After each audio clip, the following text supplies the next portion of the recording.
चलिए जिस टॉपिक की हम लोग आज बात करेंगे, ठीक है ना। इस टॉपिक का नाम क्या है? मूल कॉन्सेप्ट, जिसको हम क्या कह सकते हैं? मूल अवधारणा।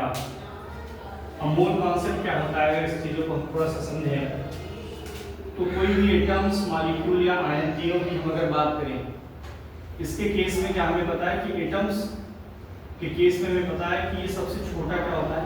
पार्टिकल होता है, जिसको हम अपनी आंखों से नहीं देख सकते। अब यहाँ प्रॉब्लम ये है कि अगर आंखों से नहीं देख सकते तो फिर हम कैसे बताएंगे इसमें कितने एटम्स हैं? ठीक, उस एटम के रिस्पेक्ट में calculation of particle is too difficult. अब उसके पार्टिकल या एटम्स को कैलकुलेट करना क्या है?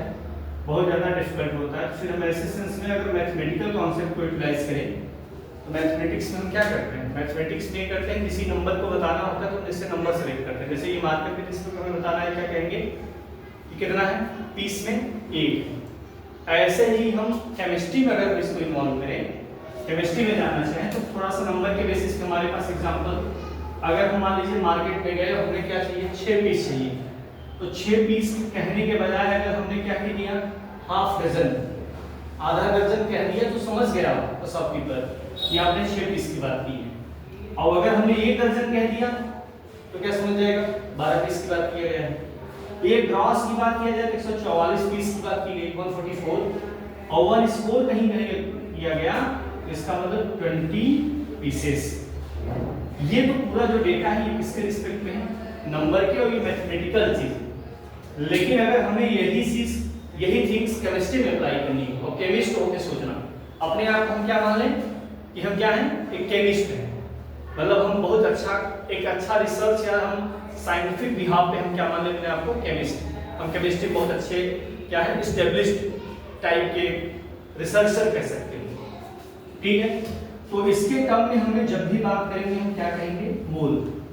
केमिस्ट्री में जो भी चीजें आपको बताई जाएंगी, मेजरमेंट की जो यूनिट ले जाएगी वो क्या होगा? मोल।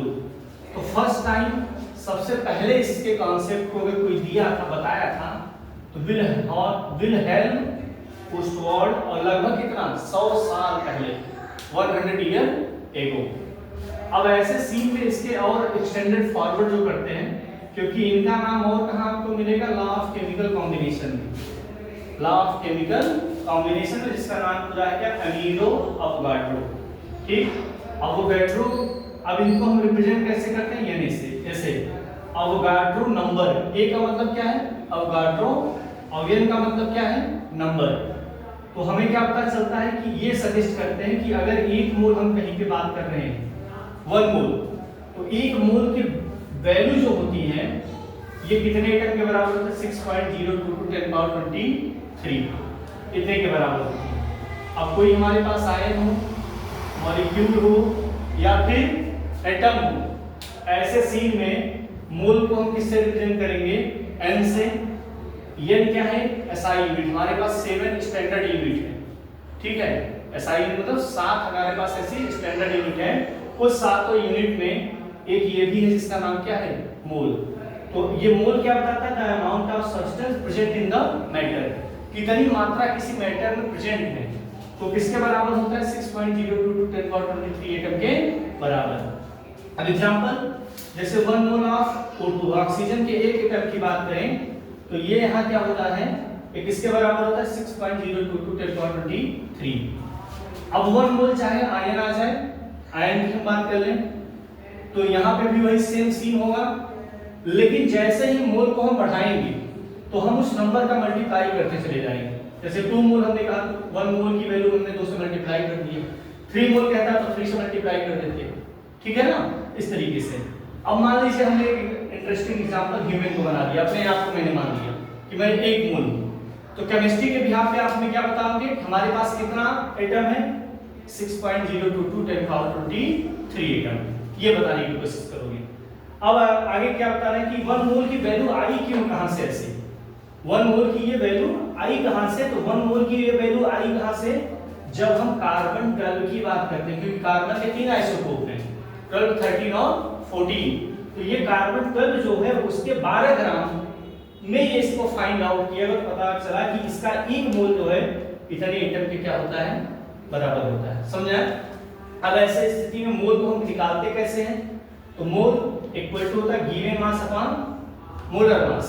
तो मोल को हम रिप्रेजेंट कर दिए n से, यहाँ मास को रिप्रेजेंट करेंगे स्मॉल m से, और मोलर मास को रिप्रेजेंट करेंगे किससे, कैपिटल M से। अगर हमें ये पता हो तो हम आसानी से किसी के अंदर हम मोलों का नंबर पता कर सकते हैं कि उस सब्सटेंस के अंदर कितना मोल होगा।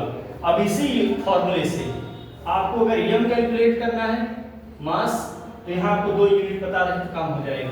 अगर मॉलिक्यूलर मास पता करना है तो आपको ये दोनों यूनिट पता रहे तो क्या हो जाएगा काम। जैसे अगर मॉलिक्यूलर मास निकालना हो तो इसके लिए हमें क्या करना होगा, मॉलिक्यूलर मास मतलब कैपिटल M पता करना हो। अब कैपिटल M पता करना हो तो फिर यहाँ पे हम क्या कर सकते हैं, कैपिटल M इक्वल टू क्या हो जाएगा, हमारे पास n और क्या है m, ठीक, हम लिख लेंगे क्या n इंटू m इस तरीके से। तो उस फॉर्मूले से हम मोल से ही नहीं बल्कि हम इसका मॉलिक्यूलर मास भी निकाल सकते हैं, जरूरत पड़ी तो हम मास भी कैलकुलेट कर सकते हैं। ये कॉन्सेप्ट कहलाएगा इसका मोल कॉन्सेप्ट। अब मार्केट में आप जाएं, लेकिन इस चीज का ध्यान रखना है कि हमें ये ट्रेडिशनल वर्ड यूज कहाँ करने हैं। ये हम केमिस्ट्री के लैब में यूज कर सकते हैं, केमिस्ट्री की क्लास में यूज कर सकते हैं, केमिस्ट्री के टीचर के साथ बात कर सकते हैं। किसी और के साथ अगर ऐसे सीन को हम लेके आएंगे तो हो सकता है हम अपने आप को क्या पाएं कि अपने आप को एक मूर्ख समझ लें, दूसरा क्या हो जाए एडवांस हो जाए। और पता लगा मंडी में चले गए, किसी सब्जी मंडी में या फल के फ्रूट्स के शॉप पे चले गए और आप कह दिए भैया एक काम कीजिए, 1 मोल हमको बनाना दे दीजिए। अब 1 मोल बनाना आप मांगे, फिर वो मामला फेल हो जाएगा, वो समझ ही नहीं पाएगा, कहेगा भैया दूसरे दुकान पे देख लीजिए ना। लेकिन अगर उस केमिस्ट्री के रिस्पेक्ट में अगर आप गए, केमिस्ट्री लैब में गए, फिर वहां आपसे पूछा गया कि भाई 1 मोल आप क्या लेके आओ, सोडियम लेके आओ, या 1 मोल आपको कुछ ना मिले, 1 मोल कहिए तो टेस्ट ट्यूब लेके आओ। तो 1 मोल टेस्ट ट्यूब का मतलब क्या है कि आपको क्या जाना है, एक जाना है वहां से टेस्ट ट्यूब स्टैंड से एक टेस्ट ट्यूब लेके चले आना। ये सेंस कहलाता है किसका, मोल कॉन्सेप्ट। समझा, मोल मींस केमिस्ट्री का सेंस जिसका नंबर कितना होता है 6.022 × 10⁻23 ठीक है ना। Thank you.